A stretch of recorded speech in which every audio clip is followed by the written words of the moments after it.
Ayun, isang magandang araw na naman sa inyong lahat mga par.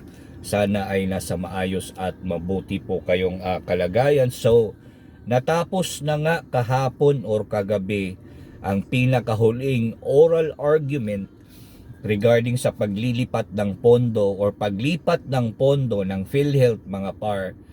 At hindi ko alam kung matutuwa kayo mga par, lalong-lalo na yung mga nagbabayad ng contribution sa PhilHealth. Kasi ako dismayado talaga ako sa nangyari mga par. Hindi ko pa rin maintindihan kung bakit po inilipat or kailangan pang ilipat or kunin ang pondo ng PhilHealth at ilagay kung saan-saan mga par. Nakakadismayado na po talaga. Nakakadismaya na po itong mga nangyayari, lalong-lalo na tayong nagbabayad ng mga contribution sa gobyerno like SSS, Pag-ibig, GSIS, PhilHealth. Nakakadismaya po ang mga ganitong senaryo mga par. So ito na nga mga par, ang hindi ko rin maintindihan sa sinabi nitong DOF or Department of Finance Secretary na si Ralph Recto ay patungkol dito sa sinabi niya mga par. Kasi ang sinabi nila, nilipat lang yung pondo ng PhilHealth. Kung nilipat lang, ibig sabihin nandun pa yung pera. Tama ba yung kung tama ba ako, please correct me if I'm wrong mga par. Kung mali yung pagkakaintindi ko. Kasi ang pagkakaintindi ko, nilipat lang ang pera, ang pondo ng PhilHealth sa National Treasury. So kung ibig sabihin, kung nilipat lang, nandun pa yung pera mga par. Hindi pa siya nagagastos o hindi pa siya nagagalaw. Pero nagtataka ako kung bakit ganito yung sinabi ni Secretary Ralph Recto. Pakinggan nyo mga par at kayo na rin yung humusga. Kasi ako mga par, sa totoo lang, bilang isang nagbabayad ng contribution sa PhilHealth, nakakadismaya po ang mga ganitong gawain at ang mga ganitong pangyayari. Hindi ko alam sa inyo mga par kung sasang-ayon kayo or pareho ba tayo ng iniisip or opinion. Pakinggan nyo muna ito mga par at ipaparinig ko po sa inyo. Ito po yung sinabi ni Secretary Recto. Much Associate Justice.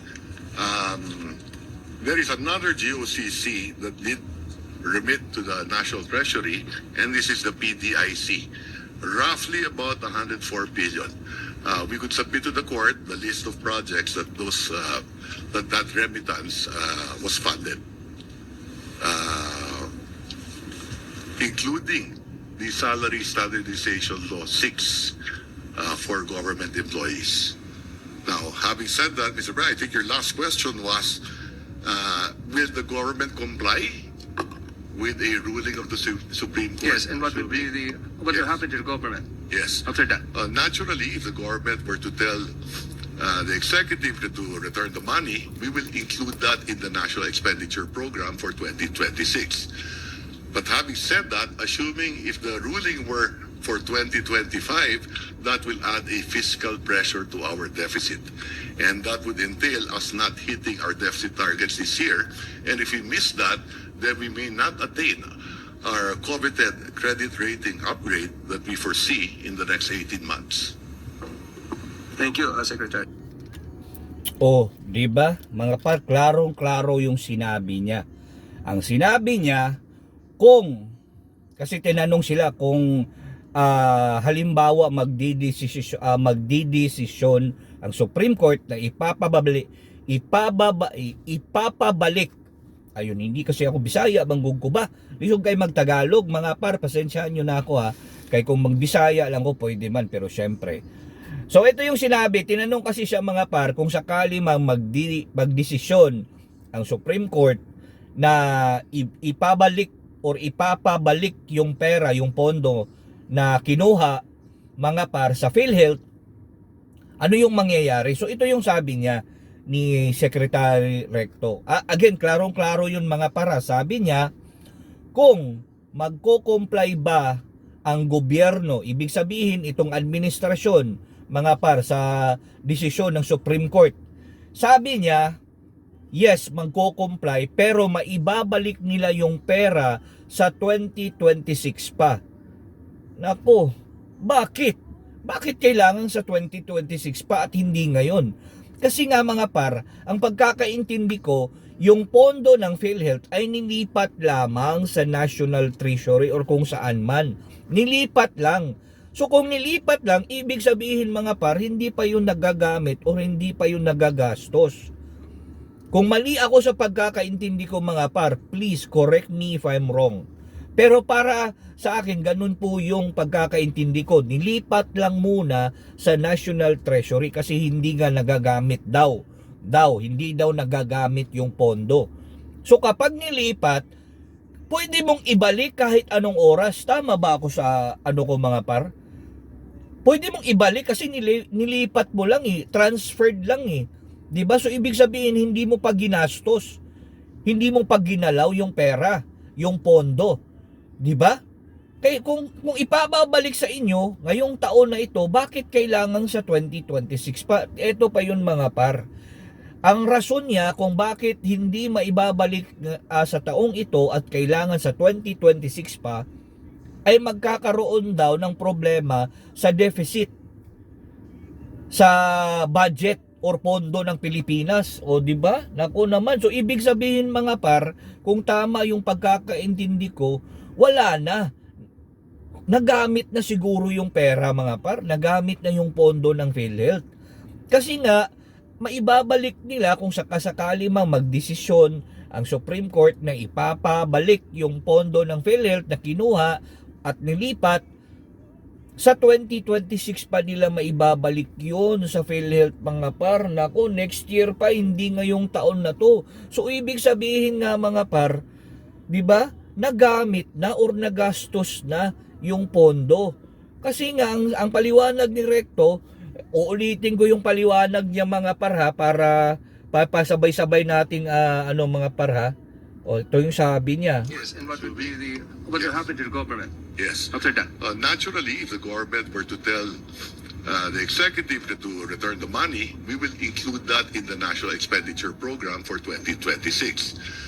So if the government will comply to the decision of the Supreme Court to return back the money of PhilHealth, it will be in 2026 pa mga par. So tama nga, 2026 pa talaga.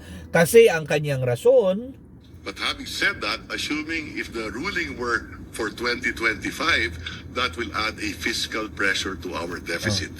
And that would It will add a fiscal pressure to our deficit. Sus, Mariusep naman talaga. Wala na, pinangbayad na talaga sa deficit or ginamit na yung pondo sa kalusugan mga par. Di ba nakakadismaya talaga ito? Tama naman yung obserbasyon ng ilang petitioners mga par. Kasi kung makakalusot itong PhilHealth mga par, itong paglipat ng pondo ng PhilHealth, kung makakalusot ito nitong ginagawang oral argument at magdesisyon ang Supreme Court parang pabor sa gobyerno mga par, baka hindi lang PhilHealth na pondo ang gagalawin, baka pati rin sa SSS, GSIS. Tama naman yun yung sinabi nung isang petitioner mga par, na baka mangyari din yan kasi parang mag-o-open na siya ng parang di ba, parang opportunity, magbibigay ng opportunity ng gobyerno na pwede na lang tayong kumuha ng mga unused budget or unused na pondo ng ibang department or sa gobyerno. Yung mga Diyos ko, di ba mga par, nakakadismaya po talaga itong pangyayaring ito mga par. Ewan ko lang sa inyo kung masaya kayo sa naging resulta ng oral argument, pero wala pa namang desisyon mga par, kasi nga ang sabi hindi pa natin alam kung kailan magbibigay ng desisyon ang Supreme Court. Kung papabor ba sa mga petitioners, papabor ba sa atin yan, yung mga hindi sang-ayon sa paglipat at paggalaw ng pondo ng PhilHealth, or papabor ito sa gobyerno. Mga parsos, Mariusep talaga, bakit ba naman kasi Marcos? Bakit ba kasi sa dinami-dami ng pera ng gobyerno, bakit pa pondo pa ng kalusugan ang naisipan yung galawin? 'Di ba? Kawawa kami nito, kawawa kaming mga nagbabayad ng contribution, lalong-lalo na yung mga indirect or yung mga walang pambayad sa hospital. Kasi hindi natin alam mga par kung kailan tayo madidisgrasya at kailan tayo magkakasakit. Ano yung gagamitin natin 'di ba? 'Di ba sama naman yung sinabi ng petitioner din na kung meron naman palang pera ang PhilHealth, bakit hindi na lang binawasan yung yung contribution, yung premium contribution? 'Di ba? Ay ewan ko mga par, nakakaano talaga. Kaya nga sana mga par maano na talaga to, maalis na talaga to si Bangag talaga. Mawala na tong Bangag na to sa ma-impeach na to mga par para pagbayaran niya tong lahat ng kanyang mga ginagawang kalokohan sa gobyerno natin. Nakakadismaya talaga mga par. Ewan ko sa inyo kung masaya kayo. Maraming salamat mga par. Mag-ingat po kayo lagi.